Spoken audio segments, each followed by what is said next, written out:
Before I start this video, I just want to mention that all the links will be down in the description below for donating, finding out when the next protest is, supporting Black artists and Black businesses, as well as like finding out which petitions to sign, etc. All the links will be in the description below.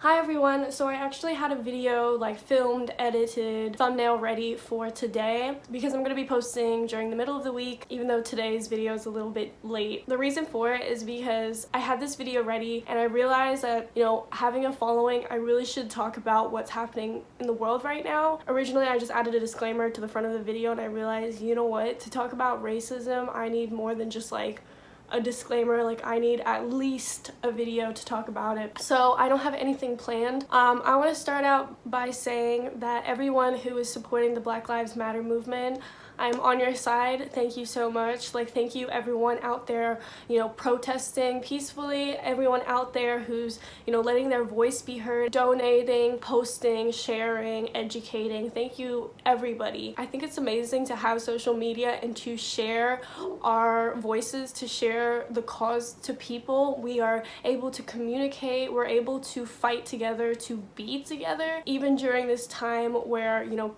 Corona is happening and we all should be separated. I think that this is a fight, especially in the Black community, that they have been fighting for centuries. So it's actually quite heartwarming that everyone is coming together. And I think the most common quote that everyone has been seeing is, "It is not enough to be not racist during this time. What you have to be is anti-racist." Like, to actually like speak up. Being like white passing or Asian passing, we have a lot of privileges that I like want to acknowledge, and I also want to acknowledge that I will never understand the discrimination that Black people have gone through. The reason why I'm making this video isn't for me to be like, oh my god, people have been racist against me, but for me to be like, I will never understand what they're going through, but I can fight the same fight. Because how are we supposed to have any type of justice if there are still injustices? There's been a lot of like crazy things happening on Instagram, and I had like 3 or 4 people comment the N-word and like some racist slurs, and I have never posted anything where people were trolling, so it was really sad that like there was people trolling on that post and saying like the N-word. And at first I like kept it up and I didn't delete their comments because I was like, everyone should see how fucking dumb they are. But then I realized that like I just don't want to see all that shit, and I don't want someone else to see that shit. And it's really hard to talk about this situation and be like, oh my god, like, should I say this? A lot of people have said this as well. Am I adding to the conversation? Am I jumping on too late? Let me just say that like any support is great support. If you just are starting to share things today and you're like worried that like, oh my god, I'm a bit late to it, like everyone's gonna think that I'm just like hopping on this, that's okay. Like, I think it's totally fine to like hop in late. I think it's better to use your voice now than never. It's crazy because like with Instagram there's a lot of these holier than thou like people who are just unbelievable. Like, my DMs is filled with, you're not posting enough, you're posting too much, why didn't you post this post? Like, it's people who are from the same side. It's actually counterproductive to just be nitpicky with people who are fighting the same fight as you. And I want to make it clear, it is not black versus white, it is us versus racism. And so when you're part of the Black Lives Matter movement but you are nitpicking what other people are posting, saying, why didn't you post the Blackout Tuesday? To me, it's just so counterproductive. We are fighting the same fight. Why are you attacking your brothers and sisters? It's just so... And it's always the people who do this are people who are just like, oh, I was posting the right links, or I was posting more about this. It's like, dude, we're literally fighting for the exact same thing. Like, you don't have to be like on your high horse checking out the view being like, I posted this before you did. I'm like, what the fuck? Like, I think that's the part of social media at the moment that makes me want to just like take a break from it. Your mental health is most important thing. If you feel like you need to detach and you need to take a day off social media and not post anything, I support you. I have had 3 friends, you know, take a break from social media, not post for the past 2 days, like just fully like delete their social media because it has been affecting their mental health. You know, these aren't just like my white friends, I don't really think it matters, but I think what's most important is your mental health, so don't let anybody, you know, criticize you for doing what's best for yourself. Another quote that I saw, I think this was from Billie Eilish, the reason why it's, you know, demeaning and counterproductive to say, well, all lives matter at the moment is because, you know, as like an argument to don't say Black Lives Matter.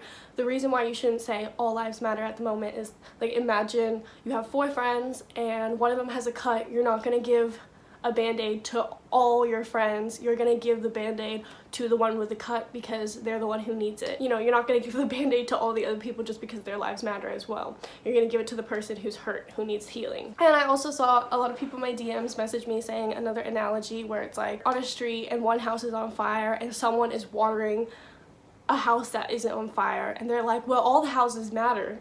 And then you're like, wait, like, this house is on fire, like, what, like, water this house. And they're like, well, I gotta water all the houses because all houses matter. Like, this is kind of like the argument that people are making. I have to admit, like, before this happened, when people said all lives matter, I wasn't offended. I just thought that it was like a different way to say that, like, oh, like, let's all just scratch each other's backs. Like, and then when I saw people's arguments, and then I realized that, like, oh, like, actually it's like really insulting to use that term. And so that's why I'm like letting you guys know, educate you guys, because maybe one of you guys might have said that and you mean it with a good heart and you mean well, but like you didn't realize that that term can be quite insulting. That's why I'm here to educate you. Most importantly, all of the links for donating, for signing petitions, for how you can support Black artists and Black businesses is going to be in the description below. I also want to let you guys know that I'm always posting on my Instagram story all these resources, all these links, etc, etc. So if you do have my Instagram, it's at universal.hobo. If you check my story, that's where most of the things that I've been posting, as well as like the link in my bio. Now I just want to quickly talk about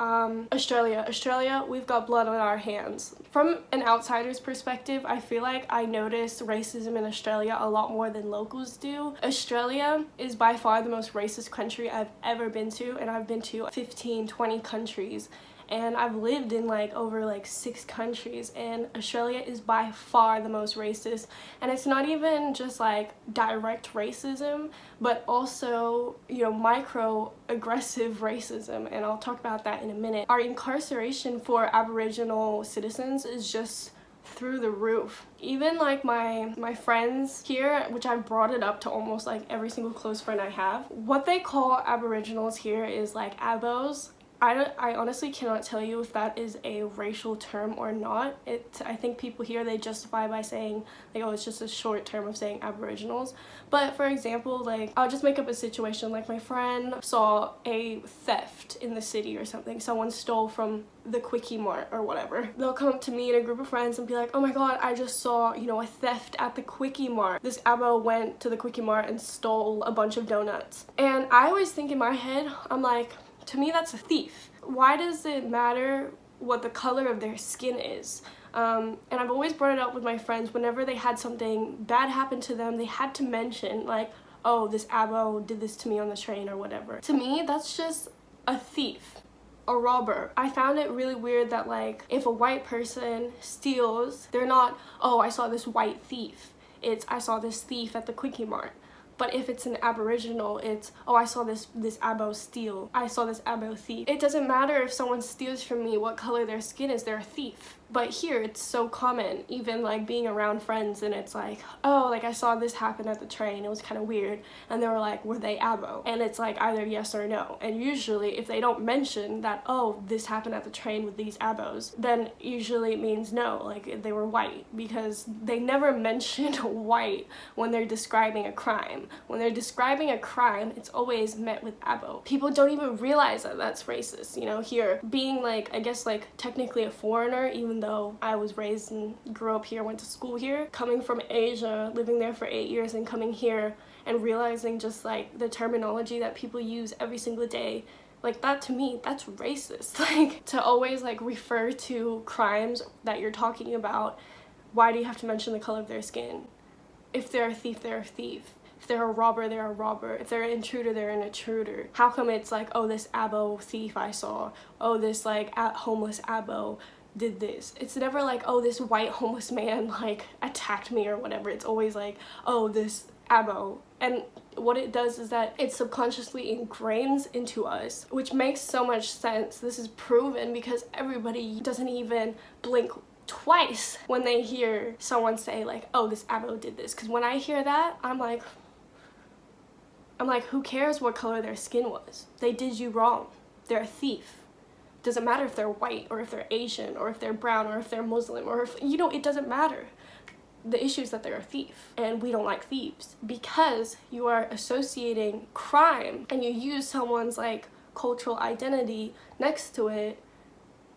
Of course it's gonna create stereotypes. When you mention something negative and you associate it to a culture, to a religion, to the color of someone's skin, just know that like basically what I'm saying is that your words carry weight. What you say, it will rub off onto other people. Not to mention that there are a lot more terrible terms that they use for Aboriginals. I'm talking about like words I don't even dare to repeat. Like I would never ever say these words. They're so degrading. Let me just say that we are not born racist. I'm sure Nelson Mandela was the one who said this. We are not born racist. We are not born hating religions. We are not born to hate. We grow up and we learn to hate. And a perfect example as a personal experience is that I went to preschool, I went to year 1, went to year 2, kindergarten. I did not experience racism. And when I look back, my kindergarten and my year 1 class in Australia, I grew up in a small town. It wasn't very multicultural. So in my year group, there was only one other Asian. I was a very Asian looking kid. I had the big black bangs. And when I look back now, there was only one other Asian like in the year group. So when I look at my class photos from kindergarten year 1, every single person is white. Going to school, I was never discriminated against because kids, they, at a young age, they don't even know the difference. You know what I mean? Like I didn't know the difference, especially with Asians. Of course, like I can't speak for being black, because I'm sure if you're a kid, another kid's gonna be like, oh, why do you have dark skin? You know, like kids are curious, but kids don't hate when they're born. And so I never experienced people asking me like, why do you have brown skin? Because I was definitely the tannest in my class. I had no one be like, why is your hair so black? It was only up until maybe year 3 where I realized I was different, because this is when kids started to learn more from, you know, their parents and maybe TV and stuff like that. I've had people be like, you know, doing the slanty eyes at me because they knew I was Asian. My personal racist experience with people treating me badly because of where I'm from has only really started when I moved back to Australia. I moved over to Asia, so I didn't really experience like racism in high school because I didn't go to high school here in Australia. But when I moved back here, when I was out clubbing, this like one crazy girl like always said the most racist comments to me, called me ching chong, ping pong. I've had like ex-friends, when they get really drunk, they say really racial comments and they think it's fine because I'm one of their friends. And then I would hear them make racist comments against Asians, and then at the party they'd be so drunk, they'd point to me and be like, oh well, she's my friend, so it's fine guys, I'm not being racist. So I'm just there like, you didn't come with her, I'm so sorry. It's so crazy because like even alcohol like reveals it's 3 o'clock. I swear I will always film at 3 o'clock. But it's crazy because like alcohol also reveals how racist my friends can be. Of course, I'm at the point in my life where I'm just like, I just stick with myself. I'm quite like picky with friends at the moment. I'm very, very picky. Like I think in the past I always let things slide. But anyways, off topic, yes, Australia, we have blood on our hands. And even with like the invasion, Australia Day, we all have like lots of things that we should be talking about. A few years ago, maybe 3 years ago, I joined the Black Lives Matter parade. I went there, I sat down, I listened to people pour their hearts out. And now that people are fighting, like I'm so blessed that I was able to like educate myself on the matter, because now all of this is just like, yes, like everyone like learn about this stuff. This stuff is so important. To everyone who's speaking up, standing up for your fellow man, thank you so much. Thank you everyone who's been donating. Thank you everyone who's been supporting remember that even if you feel like your voice is small, you have a voice and this is the time to use it. Maybe you didn't say anything about, you know, the fires in Australia. Maybe you didn't say anything about the Amazon that caught on fire, and you're worried that people are going to criticize you and be like, well, where were you when Australia was on fire? Well, where were you when people were being racist to Asians about corona? Well, where were you? Do not let anybody tell you that you cannot fight this fight, because everybody should be fighting this fight. And if you are fighting against racism, we are on the same team, and trust me, you've got over half the world on the same team as you. So do not let people shut you down. Do not let people silence you. Do not let other people's criticisms of, oh, you're posting too much, or you're talking too little about it, or why are you only talking about this now? Do not let those people affect you from speaking up. Let's stand up for our fellow man. Like, let's support each other, because we are so much more powerful than the government. We are so much more powerful than the system, and at the moment that's really showing. Make sure you hold yourself accountable, your friends and family accountable, and most importantly, hold the authorities accountable. I want you guys to stay safe. If you are protesting, to make sure that you are taking precautions to not spread, you know, corona. And thank you guys so much for watching, and let me know your thoughts below. Yeah.